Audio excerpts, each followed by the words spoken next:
Hi, everyone. We are live from the attic of Piedmont Trails. Thank you all for joining me this evening. Um, it's June 6th of 2021, and my name is Carol, and this is the very first live stream from Piedmont Trails on our YouTube channel. We are so excited to begin this chapter with Piedmont Trails, and I want to thank you all for joining me this evening. If you had a chance to view the premiere on the YouTube channel, then you have some idea of what tonight's presentation is going to be about. And can't wait to get started on this. So thank you all for joining me this evening. Say hi to me. The chat has been enabled so you can comment and talk amongst yourselves, and I can also see the comments as well. So say hi to me. Let me know where you're from. Let me know that you're here, and share your journey to the past with me, and let me know what all you have going on.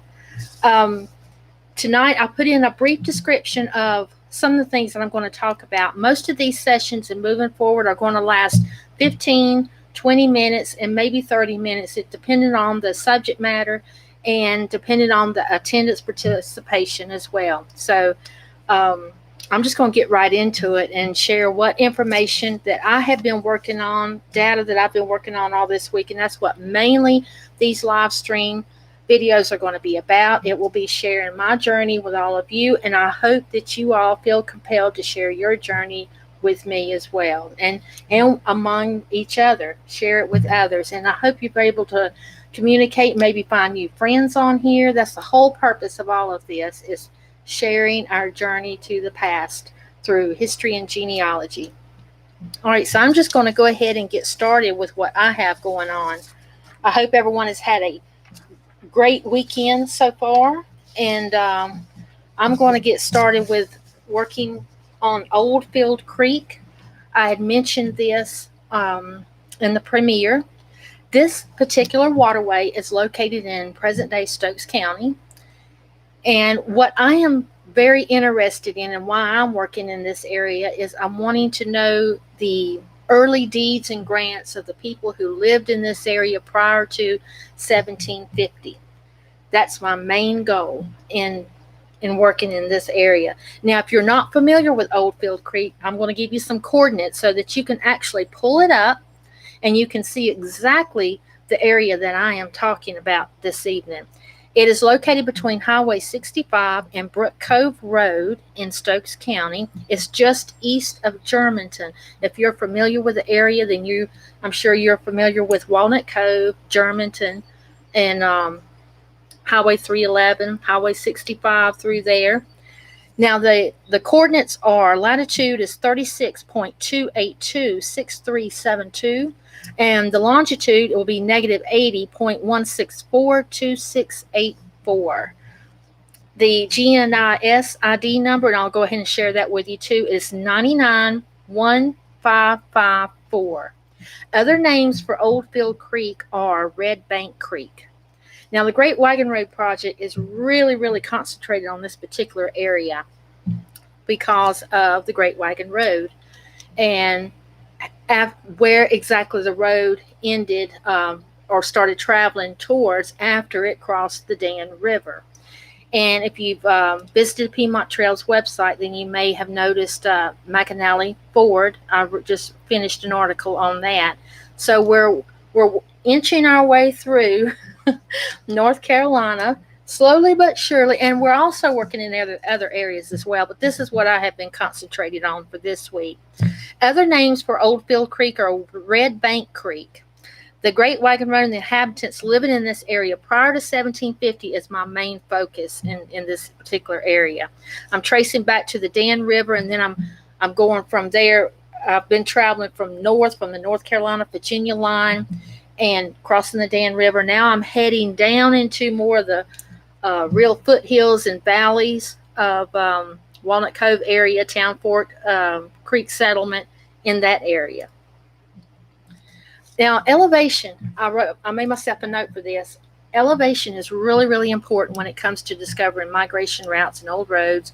If you've heard me from previous broadcast, like when I was live streaming from Facebook or other videos or from the podcast shows, you'll hear me say that the old roads traveled the ridges originally, and then they descended down from the ridges into the valleys and the creeks and the low-lying areas from there. So elevation plays an important role. So I'm going to share the elevation of these areas. Where it is Red Bank Road, which will be located near Box Mountain Road in Forsyth County as the waterway flows. It is 640 feet above sea level. And Oldfield Creek, if you're going in between of Highway 65 and Brook Cove Road in Stokes County, you're looking at 607 feet. So portions of the creek bed, this is how it flows through the landscape, and you can picture what the landscape may have looked like during the wilderness stages, during the frontier stages, way before you had what present day looks like. And you can kind of picture yourself and how these ridges and low-lying areas and how the elevated areas would have played a very important part in the roads and how they traveled. Native American fish traps are located along major waterways like the Dan and Yadkin River. I think there was one other thing I wanted to mention. Hang on, let me back up. And we are live, so hold on. Let me back up. Back to the Town Fork Creek area and the Oldfield Creek, Red Bank Creek, in this particular area that we was just speaking about. Look for Easley Road, Easley Road, then follow to Box Mountain Road. This is the original Oldfield Creek, and this is how the water flows. Go to Box Mountain Road, then head over towards Dennis Road. Now you're in Forsyth County. From Box Mountain Road, you're crossing the county line. And then the Oldfield Creek flows up underneath Lake Woosicket Road, and then it goes east and south from there. Okay? Now I'll give you something to look and see exactly what the Great Wagon Road Project is working on. If you're not aware of the Great Wagon Road Project, go to PiedmontTrails.com, click on the Great Wagon Road Project page, and learn what we are doing. And if you'd like to join the project, then let us know. Let us know.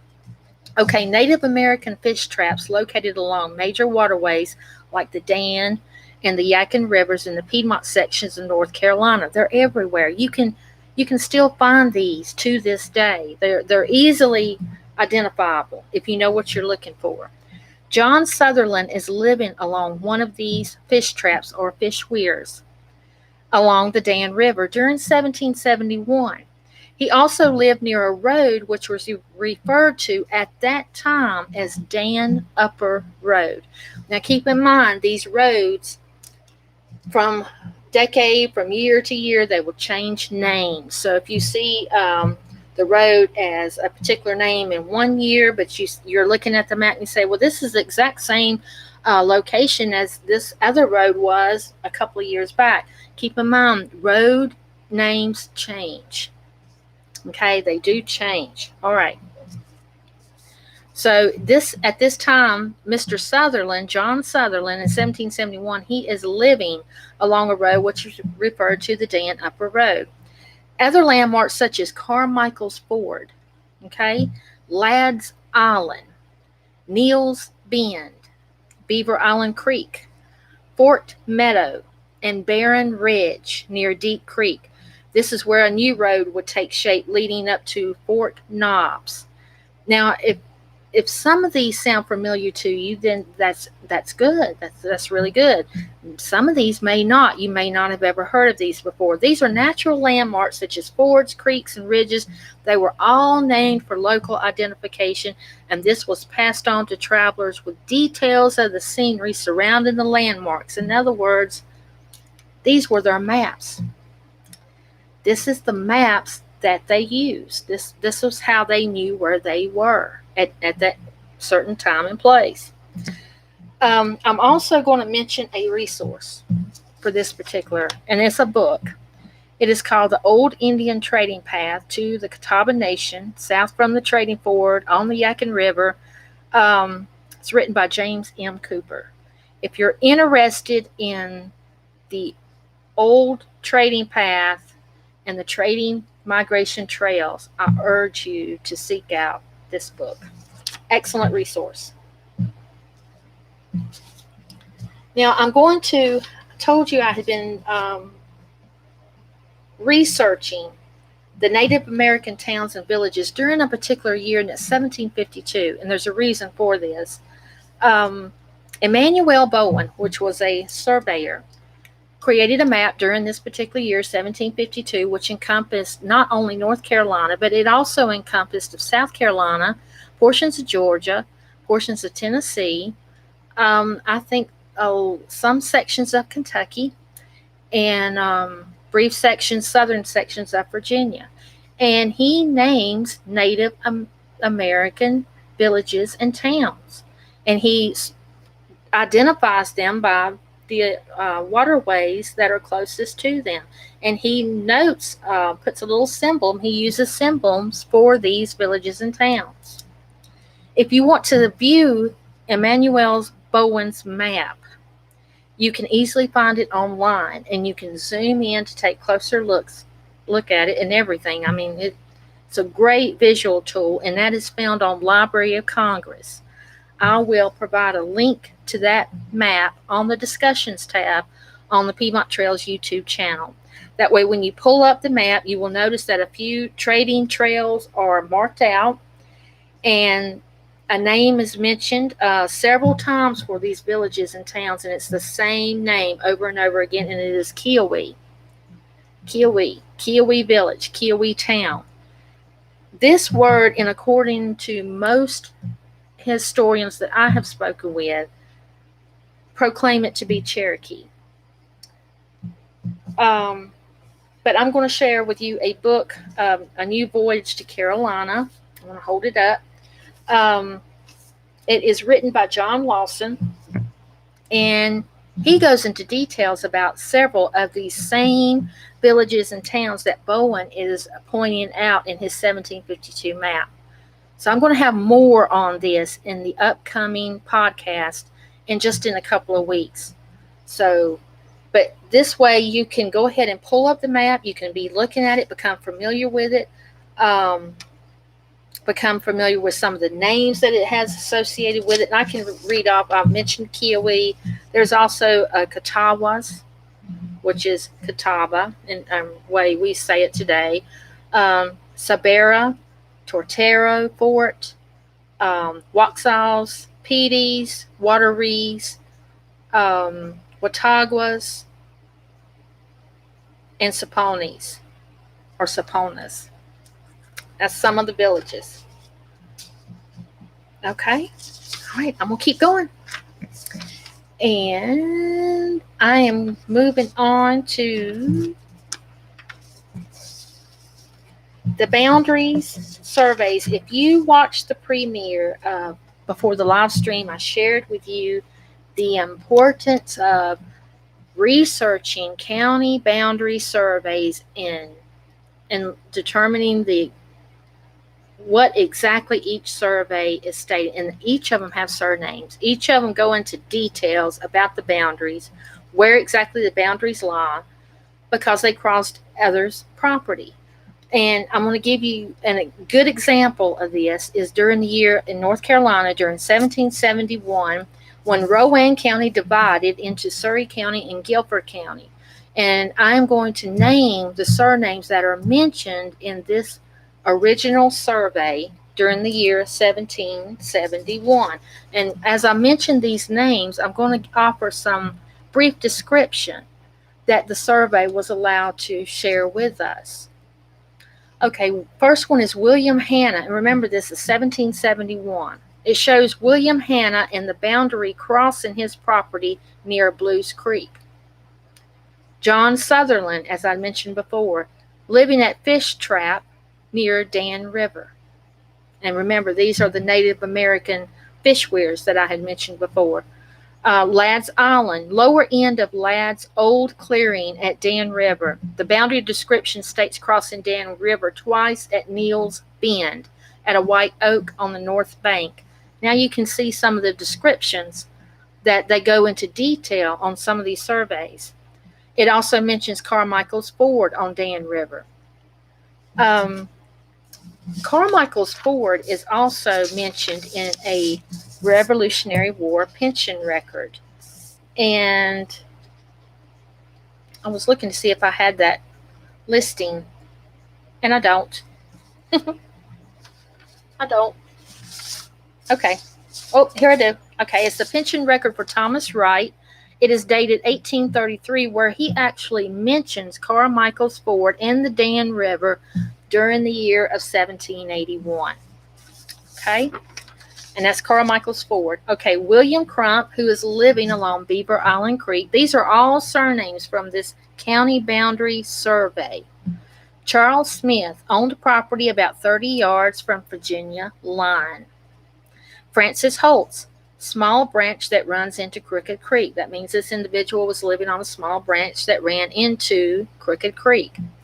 Robert Walker, a long branch near Dan River running west. That gives you the direction and everything. Christopher Smith, 8 miles from Muddy Creek. Okay, see, you've even got mileage here. George Robinson, Mulberry House in Rowan. Okay, Joseph Gentry, Yadkin River. William Writings, Isaac Faree, near a road. Okay, then when I first came across Isaac Faree, I automatically thought, well, is this the same Isaac Faree who operated a ferry along the Yadkin River during this same time period and before? In fact, there was an Isaac Faree who opened up a ferry during the year 1753.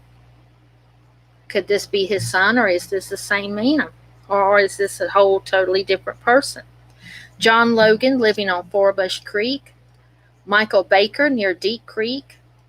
William Mitchell, 7 miles from Baker. So now, if you're able to pinpoint Michael Baker's property, then you'll know that William Mitchell is exactly 7 miles or so in close proximity to Baker, where his property is. Fort Meadow to the new cut wagon road that leads to Fort Knobs near Barren Ridge at last crossing of Deep Creek. These are the boundaries of those counties when they were created in 1771 out of Rowan. Interesting. You just never know what you might find. So I urge you all to look up these boundary surveys. You just never know what you might find. And I'm going to share with you a source that will give you a good head start in North Carolina on how to get started with these surveys. And that is The Formation of the North Carolina Counties, 1663 to 1943 by David Leroy. And I think, if I'm not mistaken, you can actually find that book online. Okay. All right. I'm going to go on. And I wanted to share with you a particular journal before I leave you guys tonight, and that is a journal of John Zubly, and his last name is Zubly. If you go to the collections of the Georgia Historical Society, you can pull up a great majority of Zubly's journal. And what I'm getting ready to quote you is actually from pages 58 through 63. And what I'm going to do is just give you a description of what those pages go into detail about. But Zubly was often traveled. And this journal entry here dates to 1775, and he gives vivid details about the road from Pennsylvania to his home in South Carolina. He mentions a bridge over Sandy Creek and staying with a Mr. Smith overnight. He travels to Dixon Ferry and stays with and crosses the Dan River, and then he heads onward to the Hall River to the Guilford Courthouse. He has a map. He actually draws a map in some cases of the route that he had actually taken. It's amazing what some of these journals and how much information you can find from these older journals. Now, he mentioned the Guilford Courthouse, and I want to mention this as well. If you look at the Moravians archives, the records of the Moravians, I think it's volume 1. This is by Adelaide Fries. It's volume 1, 1752 through 1771. The Moravians submitted a petition to Griffith Rutherford and Matthew Locke concerning the division of Rowan County, dated April 16, 1770. Now, all of this, main of this conversation is stemming around 1771. I've read you through Zubly's journal of 1775. Now we're going back to this archives of the Moravians, where they have submitted a petition in 1770 in regards to Rowan County dividing into new counties. It mentions the road from Virginia through Town Fork Settlement into Salem. Salem was a brand new town during this time period, and onward to the shallow ford of Yadkin, where it intersects with another popular road from the Hollow. The Hollow is known today as Mount Airy, and the towns of Bethania and Bethabara.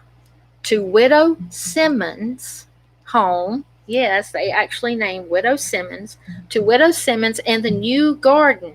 The New Garden is detailed in Guilford County of New Garden Road, which actually ran in front of the original Guilford Courthouse, where the battle had taken place during the American Revolutionary War in March, years later. So you can see how all of this ties in together.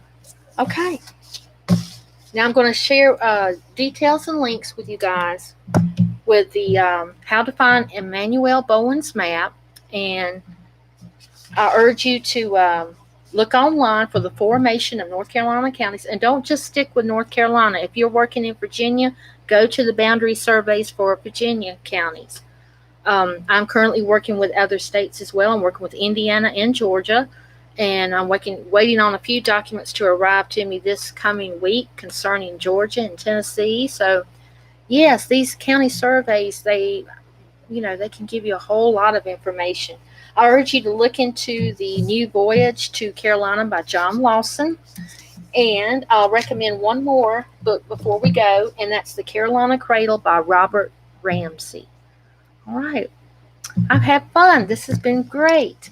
I hope you guys have a great evening, and I'm really looking forward to joining you guys live on YouTube. Share the channel, share the live stream, comment, let me know what you'd like to see or hear, share your journey with me.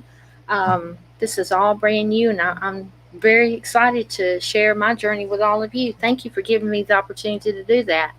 I wish you all many treasures this coming week, and I'll see you next Sunday at 8 p.m. right here, live from the attic. Thank you all, and have a great evening.